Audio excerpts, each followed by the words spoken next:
How's it going, everybody? Frank here with my brother Miguel again. We're here at Cigars and More in Bakersfield, California. And today we'll be taking a look at the Monte by Montecristo AJ Fernandez. It's a nice collaboration that they came up with, and it's a good follow-up to our Romeo and AJ collaboration we took a look at a couple days ago. And in preparing for our Romeo Julieta Montecristo event tomorrow, as a matter of fact. Nice to get this one in here. Not a whole lot of information that we've been able to find on this one. Trying to do a little research.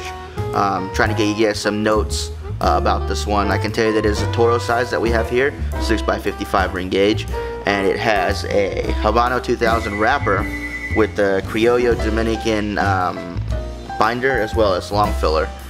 Other than that, I mean, as far as smell coming off, it's a nice barnyard aroma coming off this thing. I mean, I know people say like hay and manure and stuff like that, but this is just a whole barnyard all in one right here. But it's surprisingly pleasant. The wrapper is very nice, dark brown, nice oil to it too. It feels really good. Nice little box press there. You can see on the foot. Looks like a pretty dense pack actually. It doesn't have a lot of give to it. Other than that, the double wrapper is beautiful. That black and gold with the red Monte lettering popping right off. It's really beautiful looking. So we'll go ahead and we'll get these cut up and we'll get these lit, and we'll let you guys know after the first third, guys. Really excited for this one.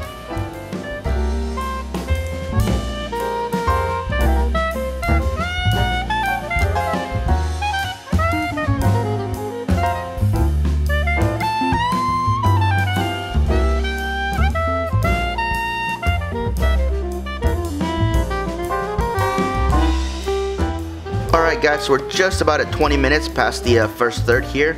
No issues with burn, a little bit wavy, but should self-correct, no big deal. Ash is falling off in a nice solid chunk. I'll be taking off my wrapper here pretty soon. Off the first draw, it was a real big pepper spice, but again, I think that's just from the Nicaraguan tobacco that they're using. You know, you get that initial rush of that pepper spice. It's died down, it's not completely gone, it's still there lingering as a backup note. Getting a real nice caramel flavor coming through with a little bit of wood, as a matter of fact, I'm picking up here and there. If you've ever had a Sam Adams caramel Bock, exactly what it reminded me of when I started smoking this after those first couple draws. I was like, wow, that pretty much is exactly what that beer tastes like. So that might be a good accompaniment next time we have one of these. Mike, what'd you think? Well, any excuse for Sam Adams, that's fine with me, so I like that. You know, I actually haven't had to try that one, so we'll have to do that. But that caramel that you're talking about in here, I can definitely taste that. That spice in the beginning was very prevalent. It was very dominant, but it has died out quite a bit. The sweetness is great. The smoke output's really nice. As you mentioned, the burn's a little off, as is mine, but it's gonna self-correct. I can pretty much guarantee that. I don't think I'll need to relight, hopefully. Other than that, honestly, I think you pretty much nailed it so far. Let's keep going into it. Yeah, so we'll go ahead and get to the second third, see if there are any transitions there for you, if any flavor changes. As far as strength goes, I think it's about a medium. Might get a little fuller as we go on, but right now it's at a solid medium. So we'll go ahead and we'll finish these next third up, guys, and we'll get back to you in just a minute.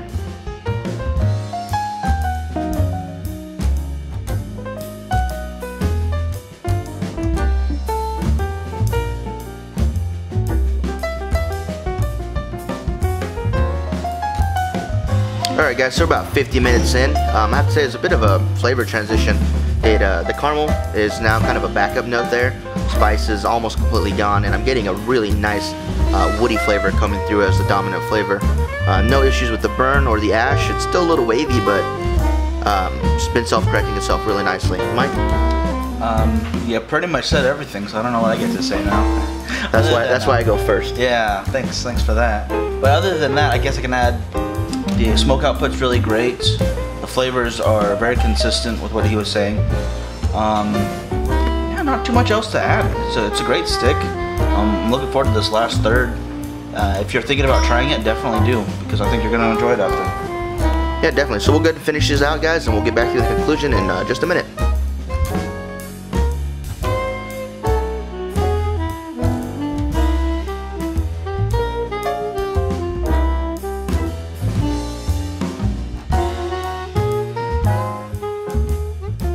guys, so about an hour and a half. Gonna go ahead and cut them there. Getting pretty warm.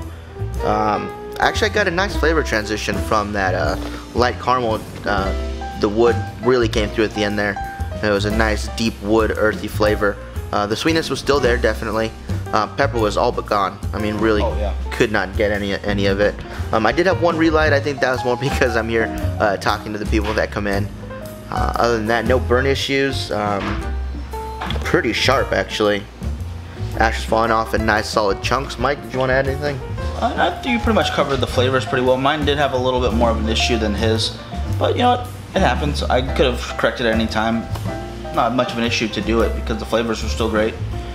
Yeah, I would say if you have a chance to try one out, and yeah, that's pretty much all I can add. I wouldn't recommend it for beginner smoker. For me, it did get to a full-bodied strength there at the end. So if that's not something you're looking for, I would definitely steer clear. But if you do like that nice transition from a smooth mild that escalates to a full-bodied towards the end, definitely something you might want to pick up and give a try. That was the Monte by Montecristo AJ Fernandez collaboration. And if you're in town tomorrow from 3 till close, we'll be here at Cigars and More in Bakersfield, California, live streaming for our Romeo and Julieta Montecristo event. So come on out, talk to one of the reps, grab some great deals on cigars, talk to some people that like the same things you do. Maybe you can try a new cigar. Other than that, Mike? Yeah, no, you hit it. Yeah, tomorrow will be the perfect time to try one of these guys out too. We'll be here. Yeah, both the Montecristo collaboration and the Romeo AJ Fernandez collaboration will be on display and here for you guys to try. So make sure you guys come in and grab yourself a couple, stock up that humidor. So for myself and my brother Miguel, we'll see you guys next time from Cigars and More in Bakersfield, California. Hope to see you guys tomorrow. Have a good one, guys.